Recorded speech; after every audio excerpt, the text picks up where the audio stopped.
chama. E inclusive eu quero pedir a vocês que são seguidores na página do Facebook que sigam também no YouTube. Vão lá no YouTube e deem uma e siga e se inscreva no canal. Se inscreva no canal. Se inscreva no canal. Se inscreva. Não, eu não lavo os pratos de óculos escuro. Quem não tem colírio usa óculos escuros, mas eu não lavo os pratos de óculos escuros. Esse é um personagem que eu gosto. Esse é um personagem que tem me agradado por enquanto. Por enquanto. E sim, eu não sei de que série isso fará parte, então a vinheta eu não sei qual é. Roda!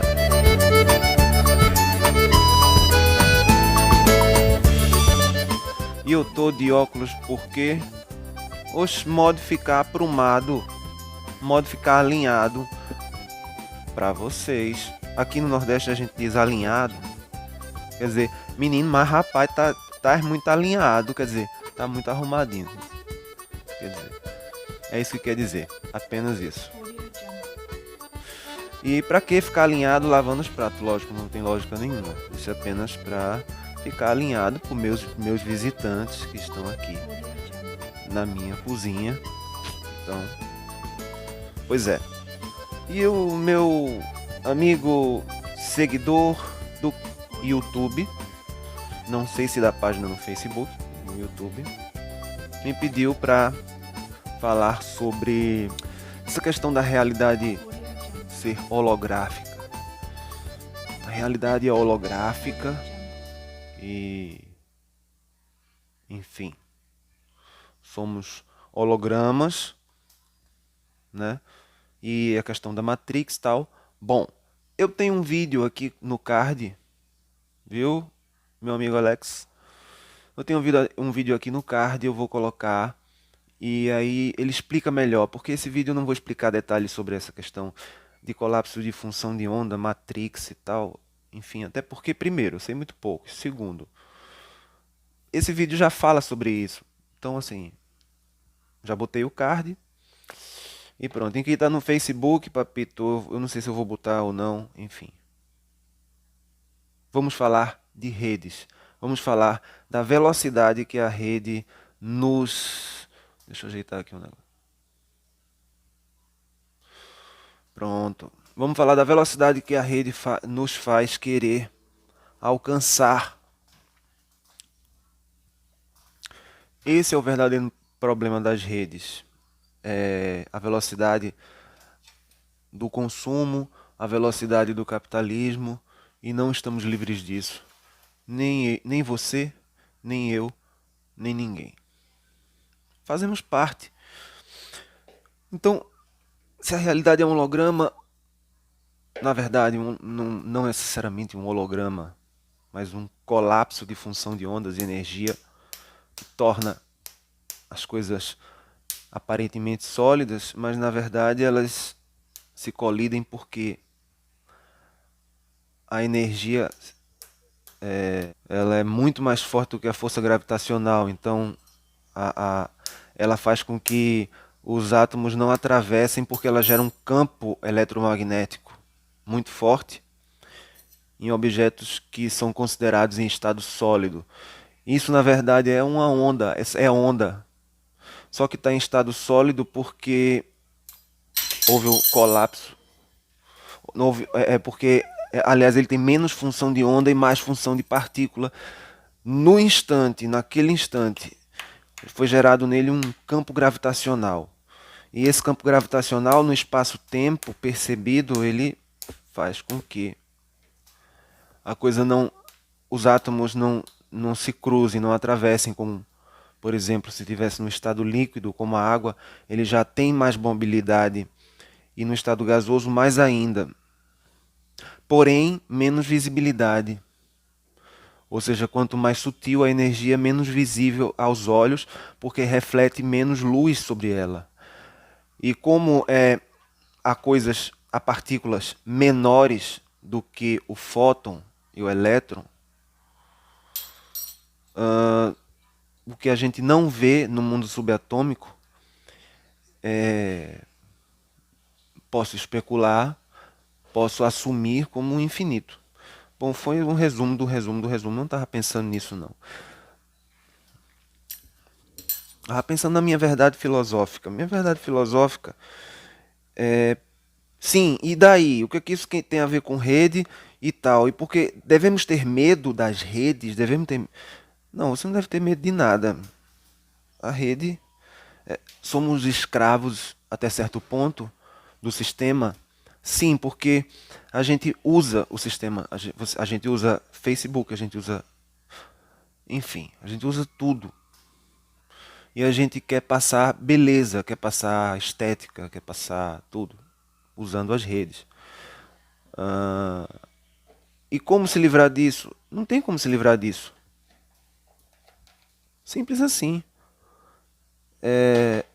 E aí existe uma passagem, né, no Evangelho que eu gosto de muito de citar, que diz: não andeis ansiosos por coisa alguma. E eu percebi que eu tenho estado muito ansioso nos meus vídeos. Muito rápido, muito acelerado. Tenho feito vídeos muito sintéticos, meio no ritmo que o sistema chama. E, inclusive, eu quero pedir a vocês que são seguidores na página do Facebook que sigam também no YouTube. Vão lá no YouTube e deem uma e siga e se inscreva no canal. Se inscreva no canal. Se inscreva no canal. Se inscreva no canal. Se inscreva no canal. Eu vou fazer isso no começo. Eu vou botar um trechinho desse no começo, depois vou botar continuando. Esse trechinho. Porque você quer sair dessa, foque nas coisas simples da vida. Eu não tenho como explicar. Não andeis ansiosos por coisa alguma. Mas a ansiedade não é boa até certo ponto, né? Me perguntariam. A ansiedade não é boa até certo ponto? Ela é boa até certo ponto. Por exemplo, se você não ficar ansioso e correr, se você aparecer um leão na sua frente, por exemplo, ou uma pantera, ou um animal feroz, que você sabe que não tem como fugir dele, você não tem muito tempo, porque ele é rápido. E você é uma presa. Então fuja. Mas não é esse tipo de ansiedade. É a ansiedade que nós criamos, que a evolução nos deixou como herança genética. É um tipo de ansiedade maligna. Literalmente. Porque é um fruto do nosso conhecimento do bem e do mal.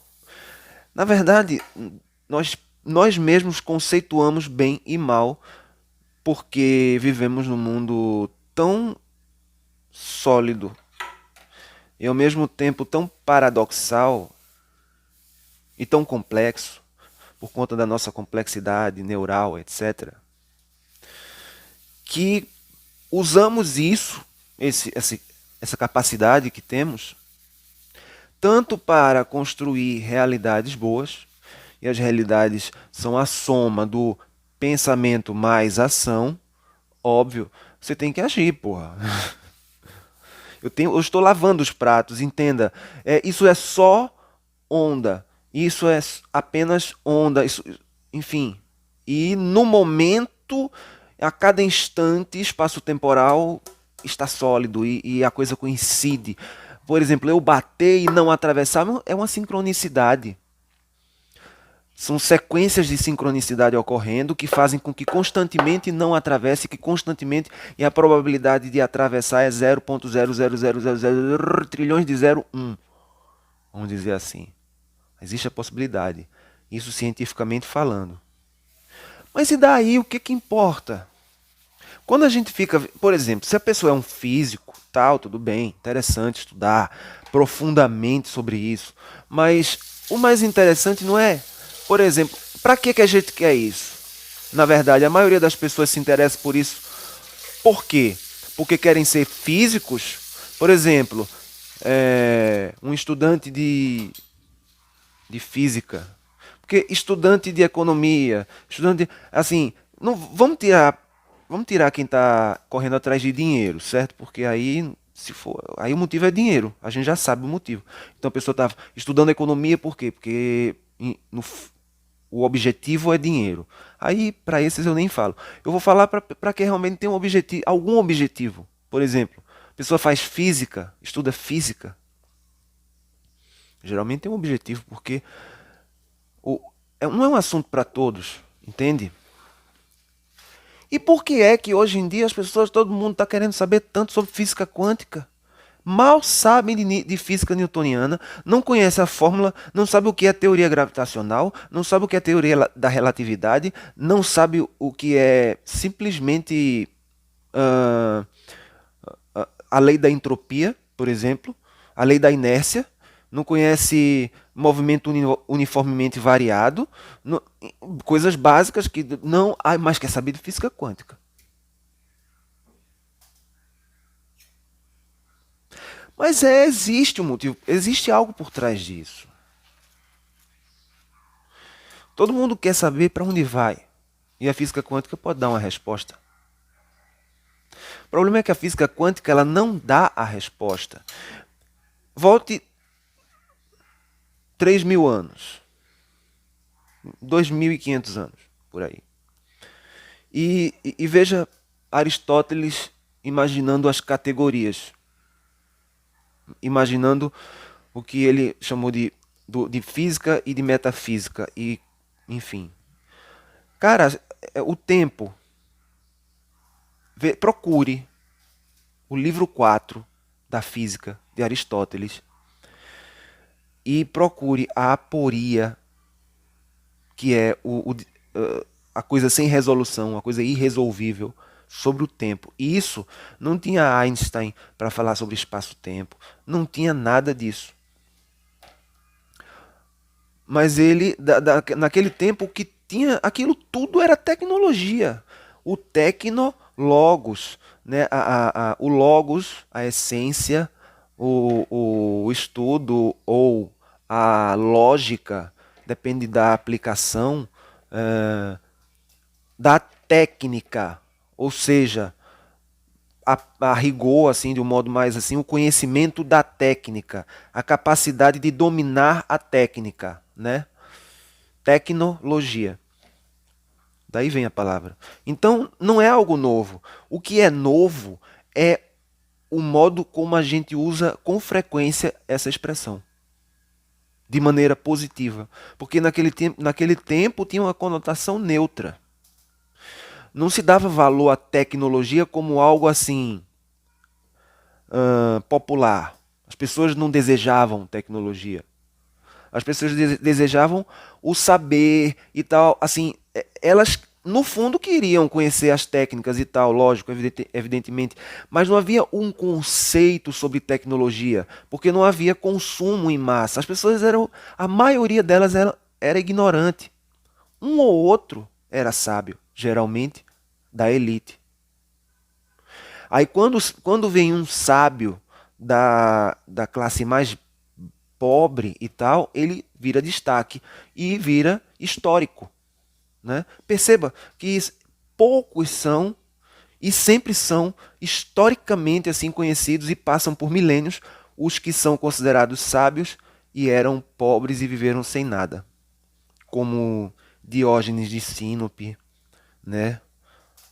Como Sócrates, o próprio Sócrates, enfim, vivia na rua. Tudo aquilo, se você olhar para o tempo, olha a sua vida. Tenta olhar 20 anos atrás. Hoje você olha para o aparelho e você vê como velho. Mas quando você rememoriza abrindo a caixa e você naquele tempo, você imagina como novo. Seu cérebro está reconstruindo aquilo como novo.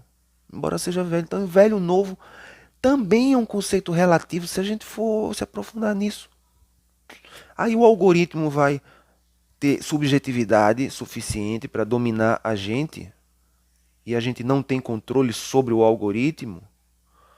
Bom, isso depende se você é pessimista ou otimista em relação. Mais que isso, é um mergulho de fé. Quando você crê que está tudo solucionado, ou seja, você relativiza todos os problemas da vida. Tudo. Eu estou aqui, por exemplo, estou lavando os pratos. Eu estou procurando a porra de um negócio de lixo aqui. Por isso que eu estou repetindo, porque está sem saco o lixeiro aqui. E isso aqui tem que ficar de molho, é complicado. Na confeitaria. Pois bem, eu quero fazer, por exemplo, eu tenho percebido que meus vídeos têm seguido um ritmo. E é um ritmo. É o que se chama. Existem duas mãos invisíveis na história. Né? Preste atenção. Duas mãos invisíveis na história. E aí existe uma luta eterna entre essas duas mãos. Isso no isso não é do mundo antigo, né? Não existia isso no mundo antigo. Isso é um conceito pós-renascentista, enfim, pós-revolução francesa. A mão invisível do Estado e a mão invisível do mercado. Ou seja, são como forças que se controlam, que têm poder e, segundo os defensores das ideologias por trás de cada um deles, de cada um dessas forças, eles se autorregulam. E, de fato, eles se autorregulam. Agora, ninguém diz que, em se autorregulando, muita gente se fode. Tanto se a mão invisível do Estado for mais pesada, como se a mão invisível do mercado for mais pesada. Tota, por exemplo, você dá mais liberdade ao Estado. O Estado tem mais poder, porque tem mais liberdade. Ele determina então o que pode e o que não pode. Né? Você é um escravo do Estado. O Estado tem uma mão invisível, tem um poder sobre você. Porque cadê a mão? Não existe mão. É invisível. Isso é psicológico, entenda? É psíquico. Do outro lado, você tem a mão invisível do mercado, ou seja, o mercado livre, o mercado sem regulamentação nenhuma do Estado. O Estado não pode intervir nem regulamentar o mercado. E é aí a ideia do controle que as redes sociais têm, e as pessoas começam a ter medo de que isso aconteça, é deixar na mão de um algoritmo esse controle. Porque qual será a mão invisível que surgirá além dessas duas? Porque não é só a dualidade. A gente já está começando a perceber que as coisas não são simplesmente dualidades. Né? Na dualidade você percebe complexidades, diversidades e tal, e enfim, a coisa não é muito clara. Quem domina? Mão invisível do mercado ou do Estado? Eu simplesmente confio no que excede a capacidade de exprimir. Isso é chamado fé. Tipo, nessa loucura toda, eu ajo com paciência, com equilíbrio, no sentido de, conhecendo-me a mim mesmo, caminhar adiante. O que mais alguém pode fazer da vida? Quando eu não tenho a capacidade, quando eu não tenho o alcance, quando eu não posso fazer determinada coisa, eu não faço. Por exemplo, eu estou gravando esse vídeo hoje aqui porque isso aqui tem que ficar de molho e tal. Então, enfim. Estou gravando esse vídeo aqui hoje, lavando os pratos, né? E tal. Mas eu tenho uma dificuldade de fazer duas coisas ao mesmo tempo. Principalmente quando eu estou falando e quando eu estou pensando. Quando eu estou aqui lavando os pratos, eu gosto de aí eu gostaria de compartilhar com vocês, uma coisa minha mesmo. Eu realmente viajo, tanto observando o que eu estou fazendo, aquela observação pura, que a filosofia oriental ensina muito. Por isso que é bom saber, conhecer a filosofia oriental, é muito interessante. Há técnicas que deixam você com a hiperconcentração e tal, enfim, é coisa muito boa. Mas ao mesmo tempo, é, tem horas que eu não tô, eu tô no automático lavando os pratos e pensando em alguma coisa. Quando aquilo é edificante, porque assim, se é bom ou se é ruim, não é uma coisa explicável, entenda. Bom e ruim não é uma coisa explicável. Só dentro de você é que explica. Isso é bom, isso é ruim, eu me sinto bem, eu me sinto completo, pleno, ou seja, eu não sinto nenhum tipo de culpa em relação a isso. Nada me acusa, nada me diz. Porque a minha ação, ela me acusa? Não é o que o outro diz de você. É o que você diz de você mesmo. Você olha no espelho e você diz, mas essa ação me acusa? Eu no lugar do outro. Se eu tivesse no lugar do outro, eu não consigo me colocar na história do outro, mas eu consigo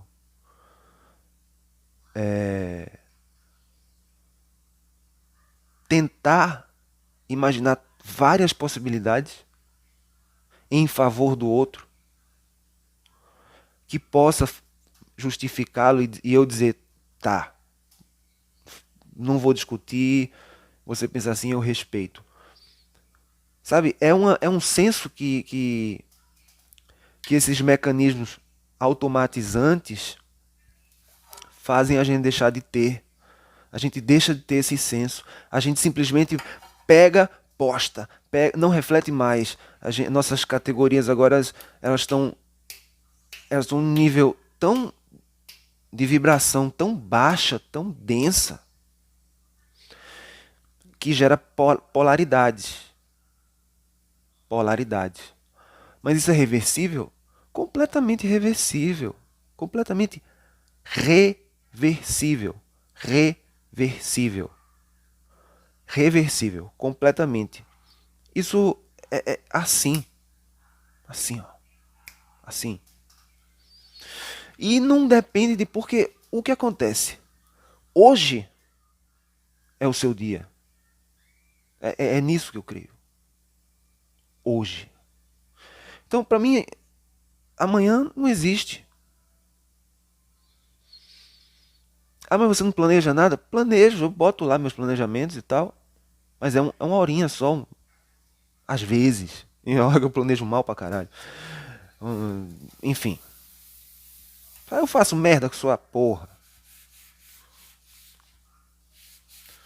Mas você percebe que as pessoas não precisam estar certas o tempo todo? Já é um questionamento a se fazer.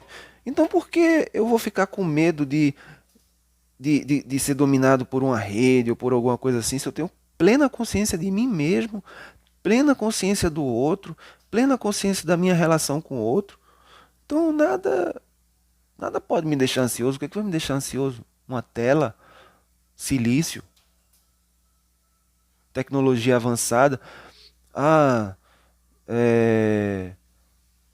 dominação da rede. Sabe, para quem confia que tudo já está equalizado no universo, porque o universo, o ser humano, é porque as pessoas acreditam que o ser humano é capaz de destruir o universo inteiro, sabe? Todas as coisas. Não, o ser humano, assim, o homem comum não tem essa capacidade, não tem esse poder. Ele tem poder de destruir o planeta, mas ele, quando ele confia, ele não tem medo de nada. Tem medo assim, não pensa no que, o que pode fazer. Porque toda conjectura em relação a o que eu vou fazer, o que não vou fazer, e se der alguma coisa errada, todo planejamento, tal, não sei o que, é tudo estratégia de guerra. E eu não me baseio nisso. Eu me baseio em tudo que eu falei antes. Então, no que é que a tecnologia vai diferenciar isso em mim? A tecnologia vai me tornar menos compassivo? A rede social vai me tornar menos compassivo? Porque se ela fizer isso, eu tenho que deixá-la. Eu tenho que pegar o celular e jogar na puta que pariu. Eu mal vejo o meu Facebook, né? Porque eu uso muito mais para divulgar, né? Mais para os vídeos aí.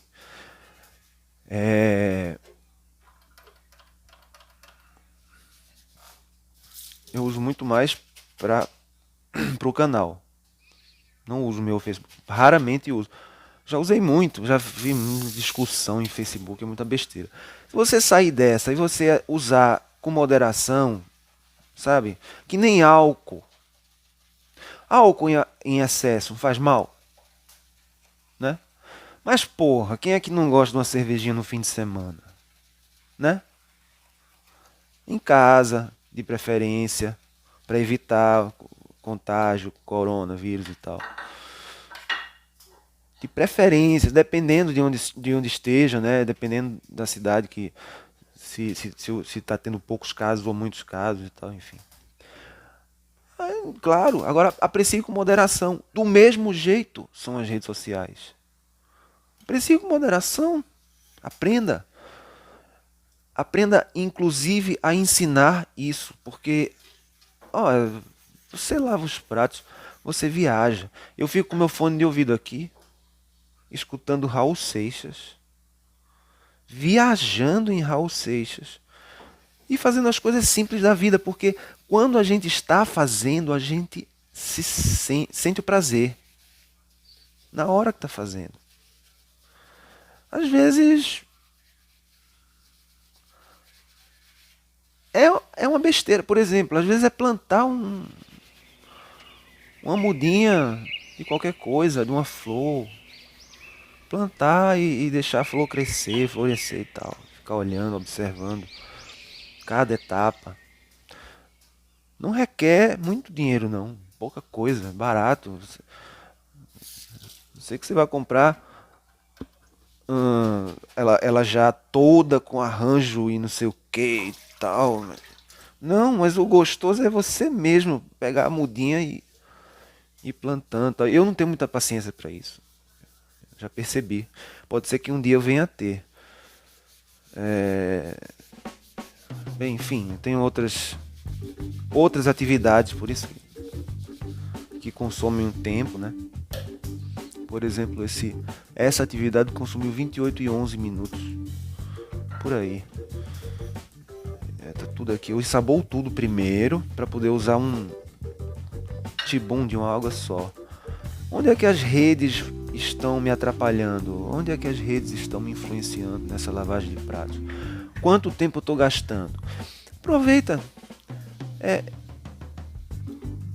Refletir é procrastinar?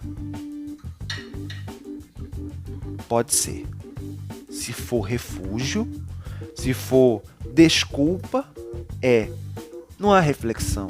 Mas quando há reflexão legítima e ela vem do âmago do ser, não é do existir, vem do âmago, vem de antes de mim, me precede. Eu não penso, eu sou pensado. É um estado inexprimível.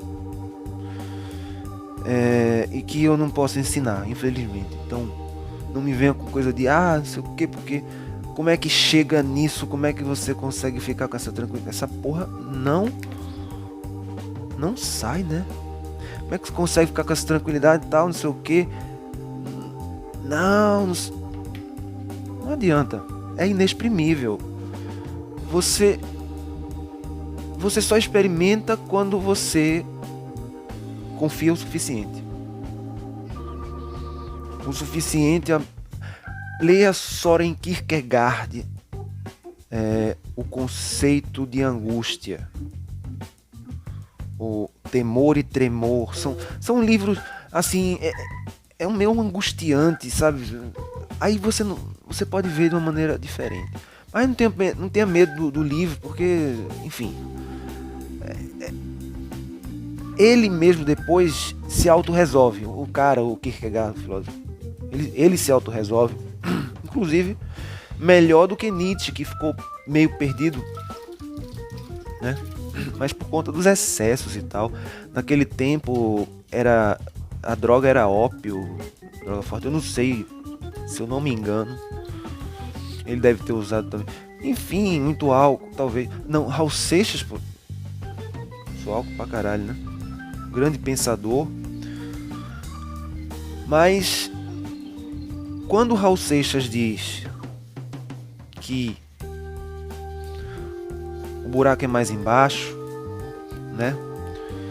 Tem gente que passa a vida inteira travando a inútil luta com os galhos sem saber que é lá no tronco que está o coringa do baralho. Ali é uma mensagem da boa nova. Ali é a verdadeira. Porque é lá no tronco que está uma gravidade, uma profundidade, um vergalhão, uma fundação. Como é o nome daquilo que se dá na construção civil? Aquilo penetra em você, aquilo, e você observa a vida ao mesmo tempo. É porque assim, depende da geração. Eu sou de uma geração de games e que sonhava muito com games mais realistas. Na minha adolescência eu tive muito isso. Eu nunca tive muitos games, muitos videogames assim. Nunca cheguei, por exemplo, a ser o mais top e tal. Mas eu sempre tinha o da hora, sabe? Assim, por exemplo, lançavam e tal. Aí meu pai era classe média, não sei o quê. Aí uns 2, 3 anos depois que tinha sido lançado, aí eu ia e podia ter. Por exemplo, enquanto eu tinha um primo que tinha um Mega Drive ou Super Nintendo, eu tinha um Nintendinho. Aí depois surgiu, tem não sei o que, o cara tinha um Sega CD e tal, que não sei se a galera lembra do Sega CD. Aí eu tinha o Mega Drive 3, né? Já estava atrasado, mas tinha um lançamento, era um lançamento, mas era a mesma merda, um, dois, o três, mesma merda. Mas vinha com Sonic 2. Ele vinha com Sonic 2.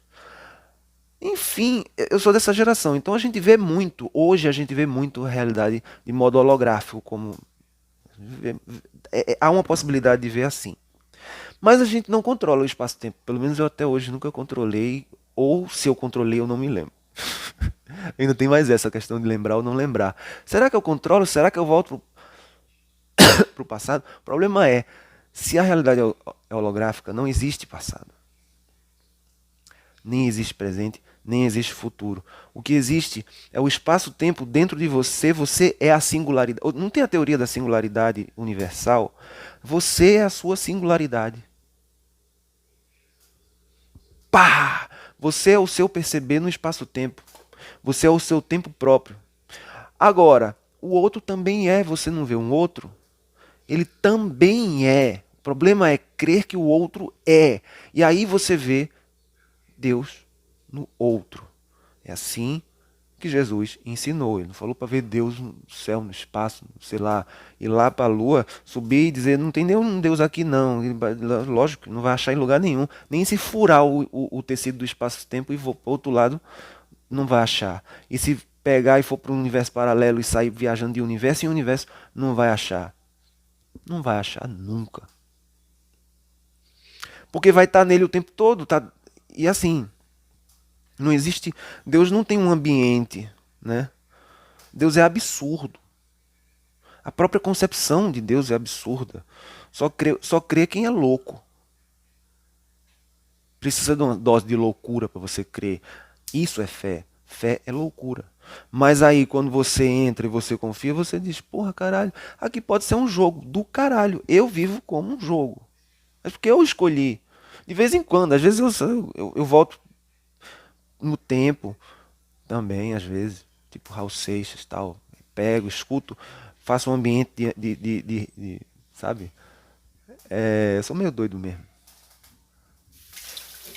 E eu não fico assim perdendo tempo quando eu tô lavando os pratos, não. É porque, como eu falei, eu sou meio retardado nesse sentido. Eu não consigo fazer as duas coisas ao mesmo tempo. Eu tenho uma dificuldade, ainda mais que eu tô sentado aqui para poder o ângulo pegar legal, porque tem um... Enfim, para pegar bom, para pegar bem a imagem, porque tem um negócio aqui em cima, ó, aí eu precisei ficar sentado. E aí eu tô me esticando todinho. Aí fica melhor a imagem, né?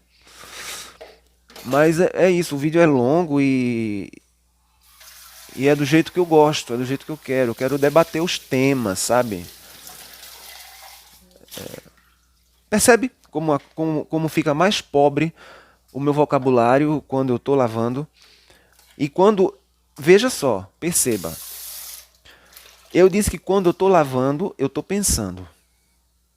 E meu vocabulário fica excelente. Agora, quando eu estou lavando, pensando e falando, o vocabulário empobrece. Por isso que eu parei. Parei de lavar. Ou seja, eu consigo fazer duas coisas, não três. Eu consigo pensar e lavar no automático. Porque o automático está aqui, lavado. Piloto automático. Porra, isso eu descobri agora, caralho. Eu descobri em mim mesmo. Alguém, com certeza os neurocientistas sabem, mas eu descobri com o meu próprio cérebro, caralho. Porra. É assim que se filosofa, é tendo insights enquanto grava. Agora vê só, aí eu paro e consigo filosofar e falar ao mesmo tempo, mas não consigo lavar. Se eu começo a lavar, aí eu tenho que pensar, senão eu acabo gastando muita água. Acaba empobrecendo meu vocabulário enquanto eu estou lavando. Então eu consigo fazer duas coisas ao mesmo tempo e não três. Pode ser que alguém consiga mais, pode ser que treinando eu consiga mais coisas. Enfim, talvez isso seja um treinamento. É um treinamento. Olha o que a vida pode ser. Você pode se divertir fazendo coisas tão simples e ao mesmo tempo tô gravando vídeo, lavando prato, falando um monte de besteira. Já tá com 38 minutos, tá bom demais, não tá bom, porque senão tá muito, vou ficar vai ficar longo demais o vídeo. E eu não sei nem como é que vai ser o título dessa bexiga, porque eu falo de um monte de coisa, mas já sei. Enfim, é isso aí. Vou botar um black and whitezinho aqui para dar um charme. Black and white, gosto muito. Zoom.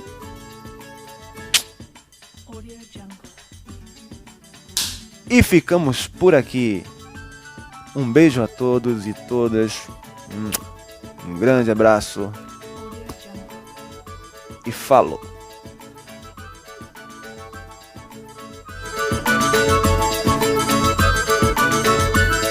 Audio Jungle.